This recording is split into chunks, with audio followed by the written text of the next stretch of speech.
Kumusta mga katropa bihero?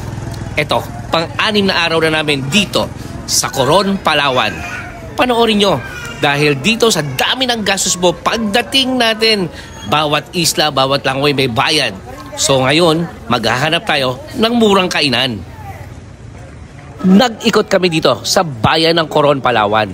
At sa pag-ikot nga namin, malapit dito sa Coron Fire Station, may nakita kaming kainan. Resto, ang pangalan niya, Rose Dan Resto. Meron silang inihaw, meron silang paluto at may mga lutong ulam na rin na pwede nyong pagpilian. Mami, let's go! Tara, i-check natin yung mga ulam nila. So halo-halo ito, karinderya. So lahat ito lutong ulam na sigurado. Masarap, syempre lutong Palawan yan eh. At ang importante sa lahat, pasok sa ating budget. Dahil sa dami ng gastos, eto ang mga masarap ng pangtawid gutom. Ayan, nagbibilang na siya. May budget pa ba tayo pa uwi? Alright! Kumusta mga katropa bihero? Ito, pang-anim na araw na namin dito sa Coron, Palawan. Panoorin nyo dahil dito sa dami ng gastos mo pagdating natin, bawat isla, bawat langoy may bayad.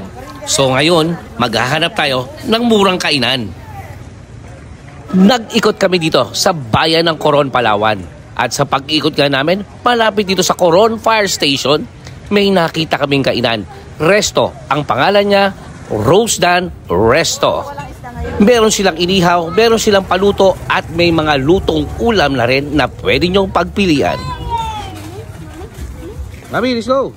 Tara, i-check natin yung mga ulam nila. So halo-halo ito, karinderya. So lahat ito lutong ulam na sigurado. Masarap, syempre lutong Palawan yan eh.